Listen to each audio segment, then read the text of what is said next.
como nos dias anteriores ao dilúvio, comiam e bebiam, casavam e davam-se em casamento, até o dia que Noé entrou na arca, e não o perceberam, até que veio o dilúvio e os levou a todos. Assim será também a vinda do Filho do Homem. Então 2 estarão no campo, um será levado e outro será deixado. 2 mulheres estarão trabalhando no moinho, um será levado e a outra será deixada. Portanto, vigiem, porque vocês não sabem em que dia virá o Senhor de vocês. Porém, considerem isto: se o pai de família soubesse a que hora viria o ladrão, vigiaria e não deixaria que a sua casa fosse arrombada. Por isso, estejam também vocês preparados, porque o Filho do Homem virá a hora em que vocês menos esperam. Como que Jesus vai voltar, irmãos? Mas como que vai estar os preparativos aqui para isso? As pessoas vão estar dispersas, vivendo a sua vida. E quando ele chegar, muitos, a maioria, não estarão percebendo. E Jesus está falando isso aqui também para os discípulos. Quando nós lemos Apocalipse, tem trombeta e tem cálice da ira de Deus sendo derramado. Antes das punições chegarem, as trombetas são tocadas. Trombeta é um instrumento de guerra para preparar o exército. Quem é o exército do Deus vivo? Nós. As trombetas são tocadas para alertar a igreja. Então, se tivermos bem atentos, antes dos problemas chegarem, que vão anteceder a vinda de Jesus, nós éramos para estar, o Senhor alertou, mas normalmente nós vamos estar distraídos.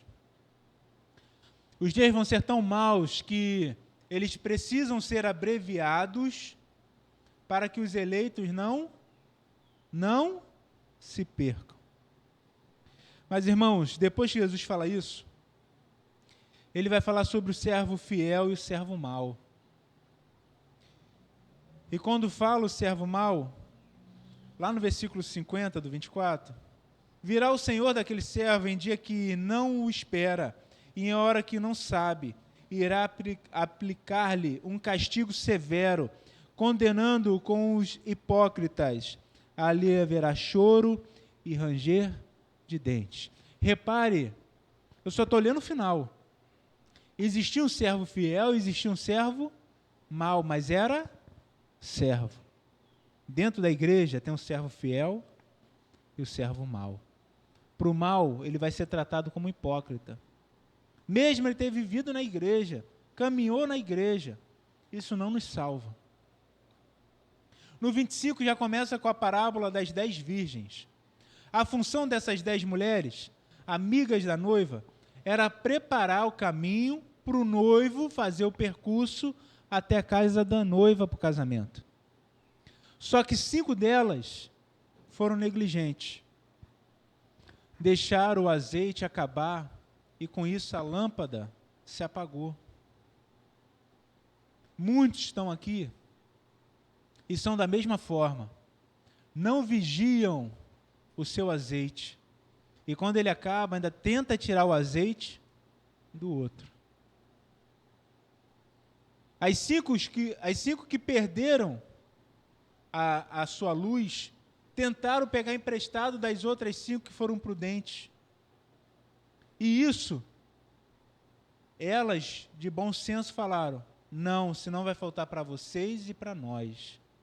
E elas foram comprar azeite. Mas quando elas chegaram lá na casa do noivo, elas perderam o cortejo. O noivo já tinha chegado. Ele mandou elas irem embora, porque ele não as conhecia. Versículo 11 do 25 diz isso. Mais tarde, chegaram as virgens e prudentes, dizendo: Senhor, Senhor, abra a porta para nós. Mas o noivo respondeu: Em verdade lhes digo que não as conheço. Portanto, vigiem, porque vocês não sabem o dia e nem a hora que o Senhor Jesus vai voltar. Olha como é triste, irmãos.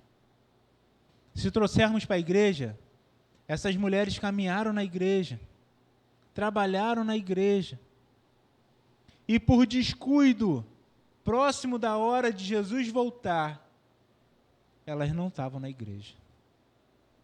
Não estavam esperando o noivo. Cuidado. Talvez você esteja aqui hoje, mas seu coração já desviou. Talvez você já está a passos largos para sair da presença do Senhor. O seu azeite já está acabando, a sua luz está diminuindo. Imagina a frustração, irmãos. No grande dia do Senhor, você caminhou anos na igreja, e Ele entrou no seu gozo celestial, e você está do lado de fora. Não adianta bater na porta. Não adianta chorar agora, clamar. O tempo já foi. E aí, vai vir a parábola dos talentos. Lembram dela? Cada talento, irmãos, agora eu não sei como é que está o valor do ouro, mas a última vez que eu fiz isso aqui, era algo de 18 milhões para mais. A quantidade de peso. Então, um talento é um dinheiro absurdo que muda uma sociedade naquela época. Então, o Senhor deu 5 a um, 2 a outro e 1 a um terceiro. O que ganhou 5 saiu para fazer negócio, sabia o que estava fazendo. O que ganhou 2 também começou a multiplicar. O que ganhou 1 talento, ele ficou com medo do seu senhor e enterrou. Quando o Senhor volta, o que tinha 5 devolve 10. E é falado: você foi um servo bom e fiel. E deu mais talentos para ele. Ao que tinha 2, também multiplicou, devolveu 4. E o que tinha 1? Ele falou: Senhor, eu fiquei com medo do que o Senhor poderia fazer comigo. Eu enterrei o meu talento, está aqui de volta tudo que o Senhor me deu. O Senhor trata ele como servo mau e negligente. E tira dele o que ele possuía. Irmão, isso aqui é crítico para nós. Sabe por quê?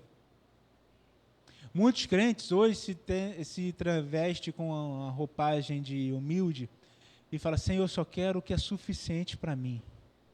Só o que é necessário para eu viver. Isso aqui mostra quão mesquinho você é.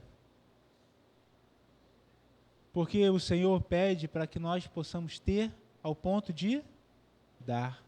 Até os ladrões, ele fala, que ele se converta, trabalhe e ajude os pobres. Então, você que vive só para você, você está perdido. E se expandirmos a palavra talento, porque conhecemos de talento hoje, o que o Senhor te deu e você está escondendo? Está guardadinho e você não coloca em prática.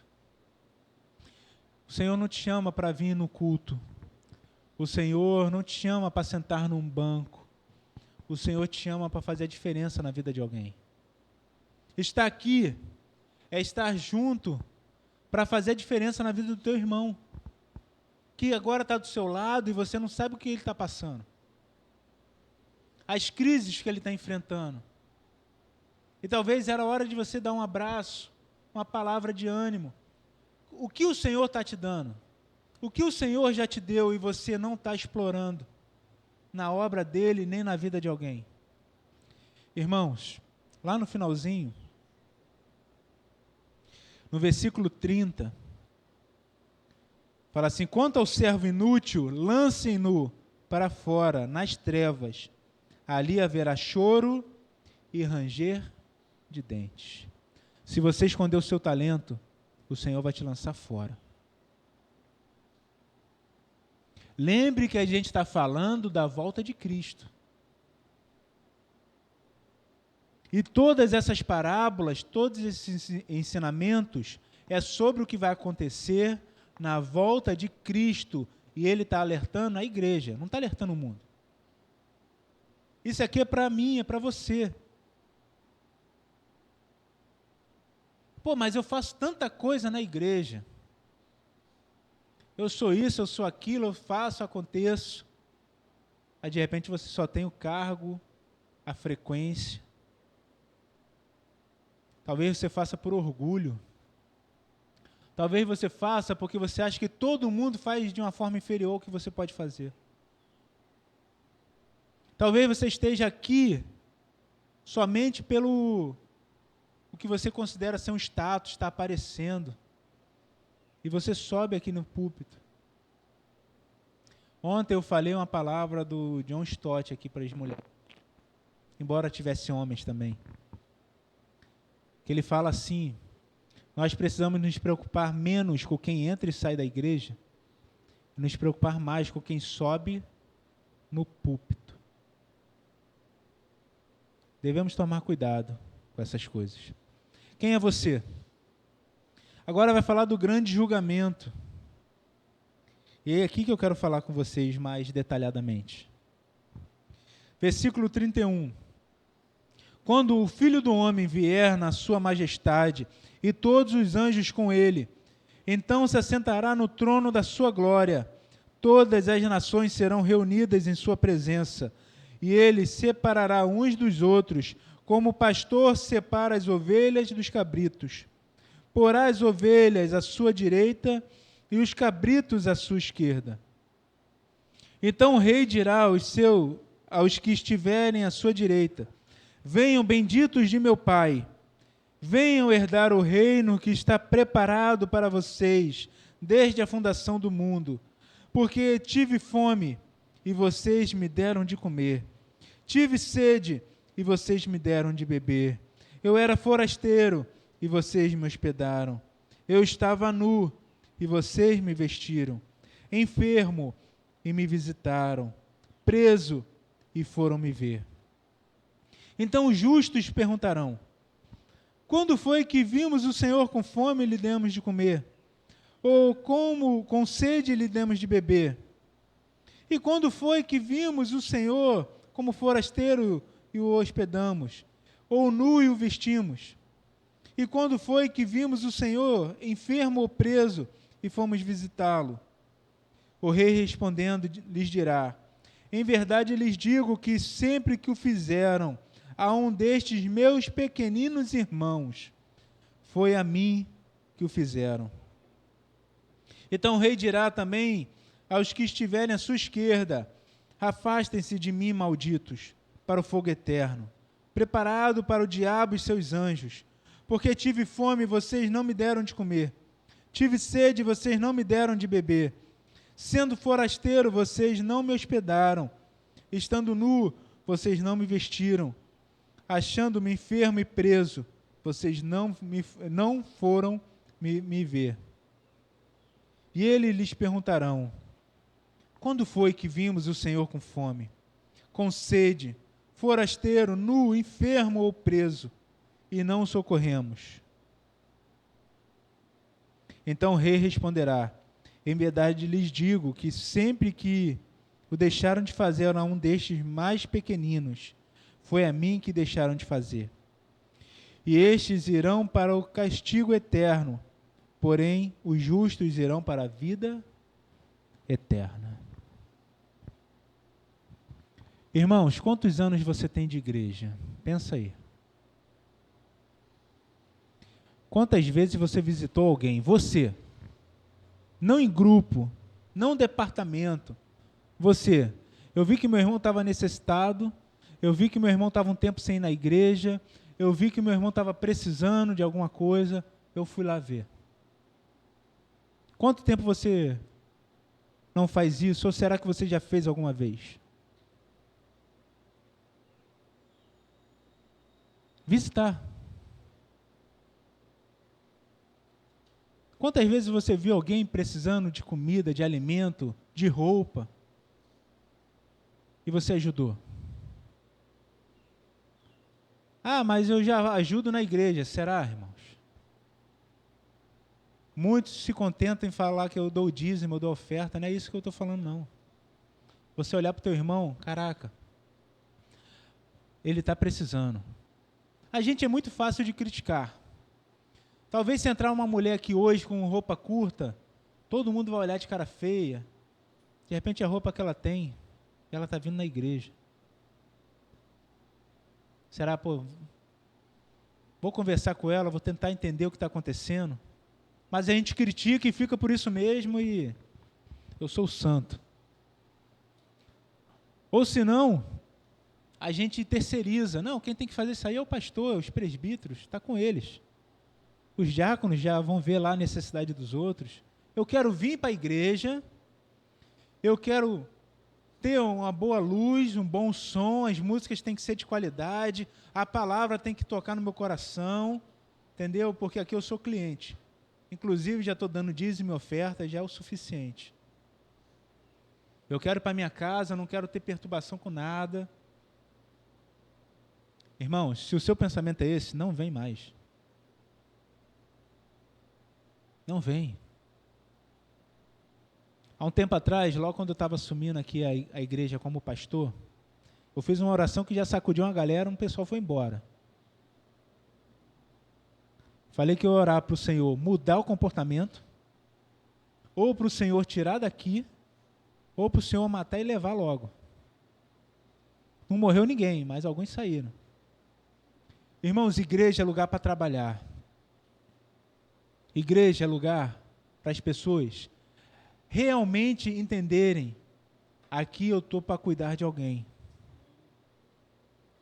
Eu não sou uma ovelha perdida e eu preciso dos cuidados. Eu também sou pastor. Vocês também são pastores. Tem que cuidar, são sacerdotes em Cristo. Mas a gente aprendeu a terceirizar.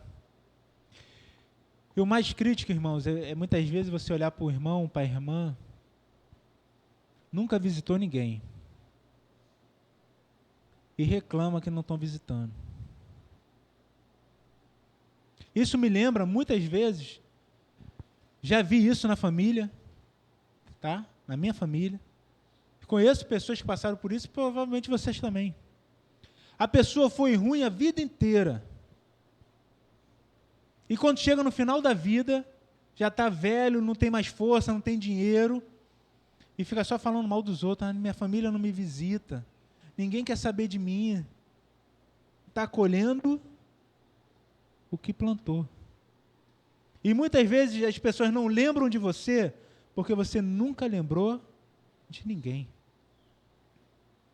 Infelizmente, irmãos, mesmo essa pessoa que nunca visita, que só reclama, que é chata pra caraca, precisaríamos nós também visitar e cuidar. Nós somos seres humanos. A pessoa que nunca ligou para você, que nunca se preocupou com você, automaticamente você também não liga muito para ela. É natural. E não vem falar que você é mais santo do que o outro, não, porque é natural. A gente se aproxima do quem está próximo de nós, que convive conosco, quem são nossos amigos, até aqui na igreja. Sempre tem aquele grupo que é mais fechado. Então a gente vai sendo esquecido. Vamos sendo deixados de lado. E talvez você vai ter visitado, você vai ter cuidado, você vai ter feito, e ainda vão te esquecer lá no final da tua vida. Acontece muito com os pastores, irmãos. Um monte de pastor, quando já está velho, não tem dinheiro, não tem onde morar, não tem o que fazer, e fica pedindo para os presbitérios, falando de igreja presbiteriana, para as outras igrejas, uma ajuda. Teve um pastor que faleceu recentemente. Ele estava pedindo R$2.000 para os presbitérios para poder ajudar ele a comprar os remédios contra o câncer, que ele não conseguia mais.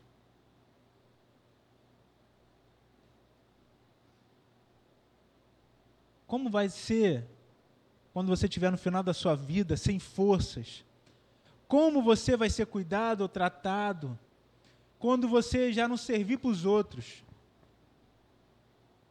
Como vai ser? Irmãos, não vai ser da maneira que você imaginou. vai ser pior. Isso vai acontecer, mas o amor de Deus, Ele está conosco. Ele não nos abandona. E muitas vezes serve até como orientação para nós mesmos. Eu não tenho que viver pelo orgulho. Quem aqui já ouviu falar sobre Russell Shedd? Batista, missionário, escritor de vários livros. Ele já acamado, já há muito tempo ali, foram visitá-lo, ele estava estudando escatologia. E perguntaram para ele, por quê? É porque eu estou sentindo que eu já estou indo para lá, eu quero entender um pouco mais de como é isso aqui. Até o fim da vida, estudando, trabalhando, se preocupando com as coisas de Deus. Mas, irmãos, agora eu quero te perguntar, quantas vezes o teu irmão estava sofrendo e você sabia e não fez nada? Virou as costas. Passou de largo, como é a outra parábola de Jesus.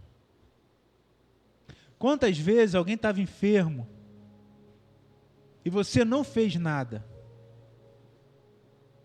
Nem orar. Irmãos, eu tive uma conversa junto com o conselho, com alguns irmãos ali atrás. Quando a gente está aqui na frente, a gente sabe, a gente vê muito de vocês de verdade. A gente consegue discernir aqui quem está mais forte, quem está mais fraco, quem está desanimado, quem não está desanimado. Pelo que vocês estão aparentando. Pelo comportamento de vocês durante todo o culto. A gente sabe, como líderes. Mas, meus irmãos, talvez você ainda não está se vendo dessa forma. Como precisando de um renovo, precisando trabalhar no Senhor, precisando fazer a diferença e parar de se vitimizar. Porque eu, você e vários outros não fazemos o que deveríamos fazer. Não o tempo todo, não da maneira que deveria. Não fazemos. Pelo contrário, nós julgamos. A gente olha para o outro, a gente quer colocar um peso sobre ele.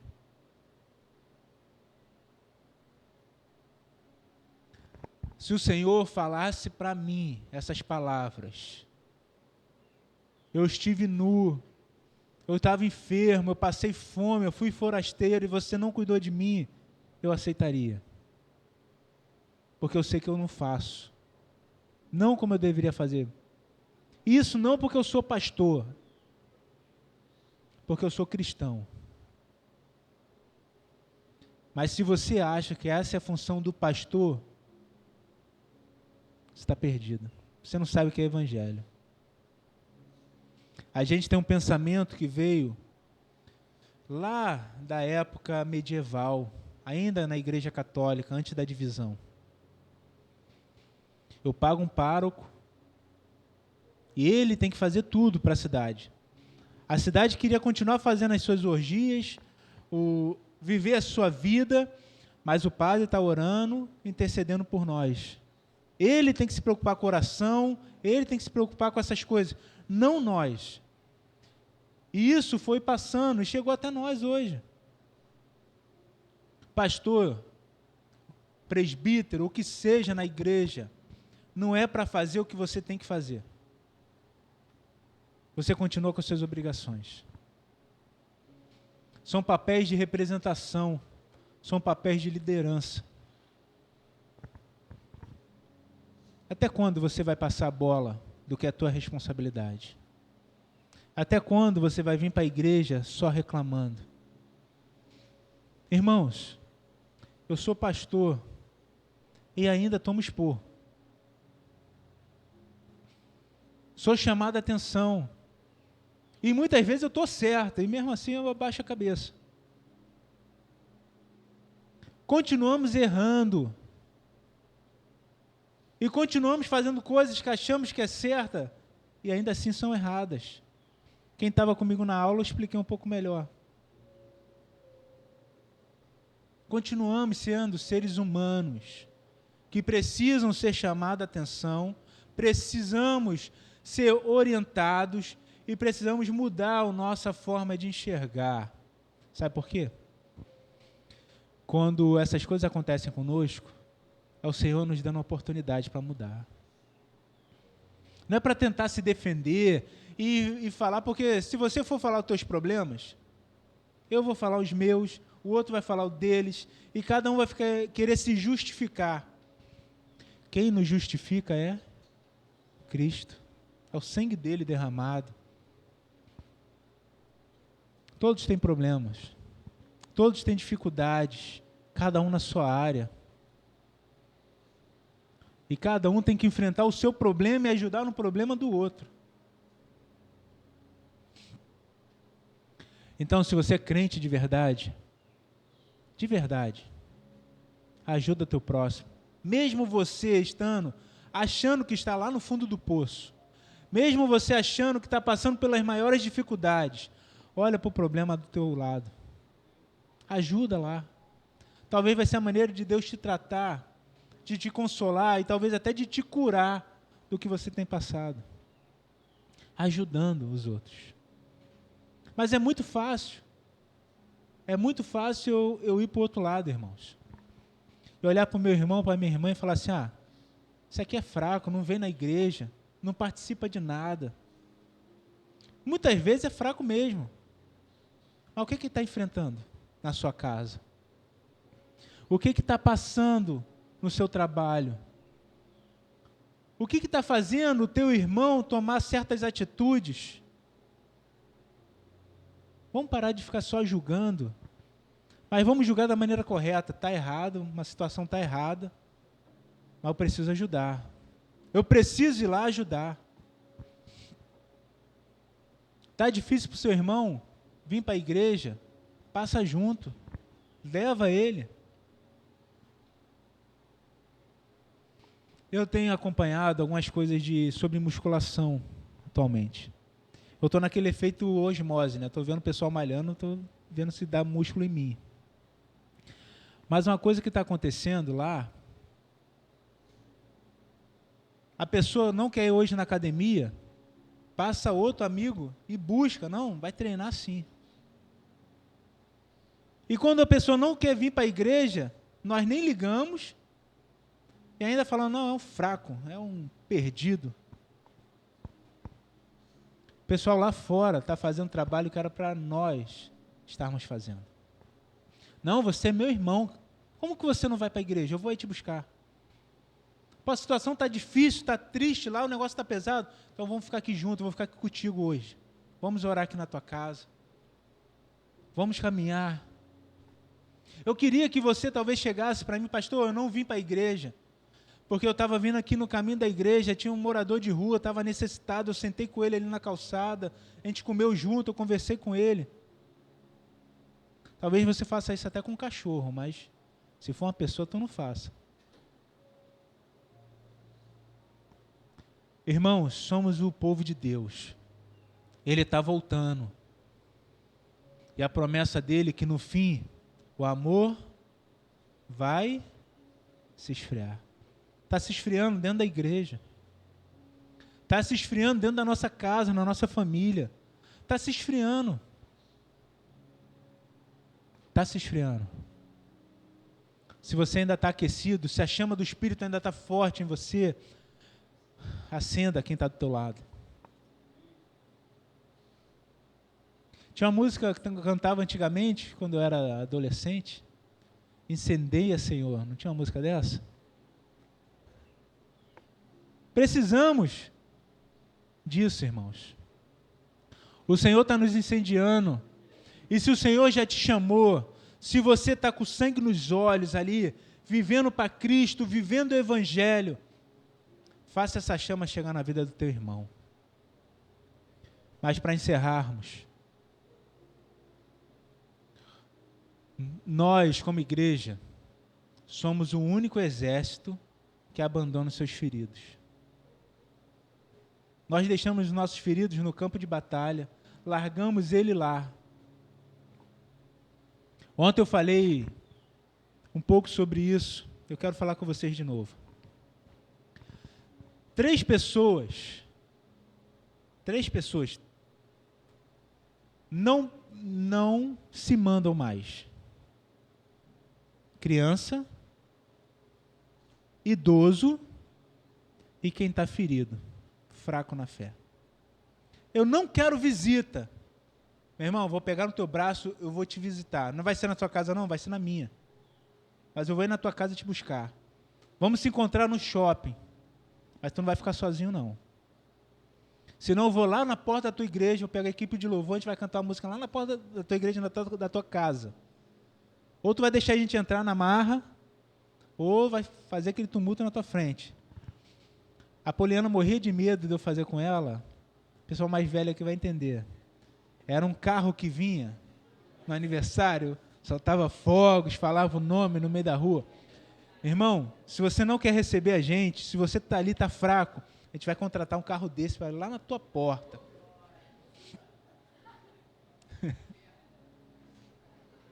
Essa é a nossa estratégia. Mas não deixe teu irmão ferido largado. Cuida de alguém. Ame de verdade. Porque o irmão que está aqui do teu lado hoje, talvez saiu brigado de casa pela manhã, porque o marido, a esposa não são crentes. E não queria que ela viesse, que ele viesse. As lutas que estão enfrentando no trabalho, na vida, na família, você não sabe o que teu irmão está passando. Não sabe o que está enfrentando.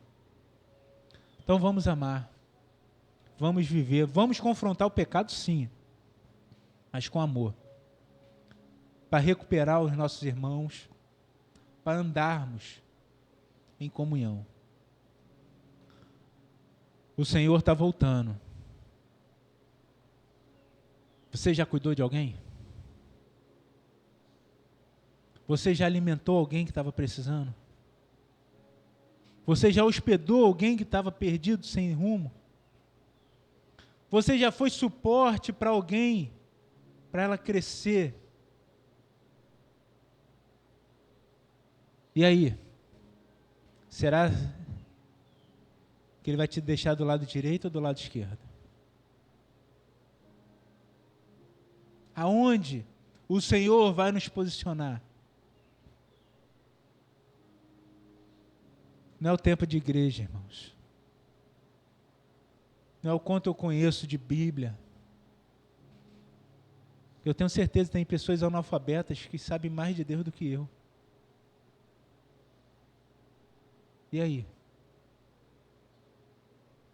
Quem é você diante do Senhor agora? Você é aquele que está do lado esquerdo ou é você aquele que está do lado direito? Agora, quem é você? Se você olhar para as suas atitudes, para o seu comportamento, se você olhar bem sinceramente para dentro de você, quem é você agora? É aquele que vai ser tratado como os hipócritas e vai ser lançado num lago de fogo e enxofre? Ou você é aquele que vai entrar no gozo eterno do Pai? É você que vai responder. Eu quero te dizer que poucos são aqueles que conseguem enganar. A gente conhece você pelos frutos que você produz. Desânimo, irmãos, vem e vai. As dores, as tribulações, as dificuldades. E aí? É muito fácil criticar o outro. Eu quero que você se critique agora. Só você e Deus. Fecha seu olho. Só você e Deus. Você está fazendo realmente tudo que poderia fazer? Será que você não está fazendo corpo mole? Se fazendo de pobre, coitado, de vítima, para não assumir a sua posição naquilo que o Senhor te colocou para fazer? Será que você não está se justificando aonde era para Deus te justificar? Feche seus olhos, faça a tua oração. É o teu momento com Deus. E você que está de pé, cuide para que não caia. Porque é muito fácil se perder, irmãos. É muito fácil negligenciar o que o Senhor mandou fazer. Peça perdão. Peça perdão.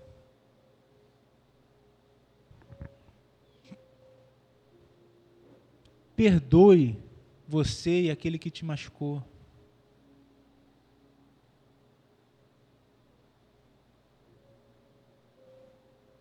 Interceda pelos teus irmãos. Ore. Somos uma igreja pequena. Começa a anotar o nome e ore um por um.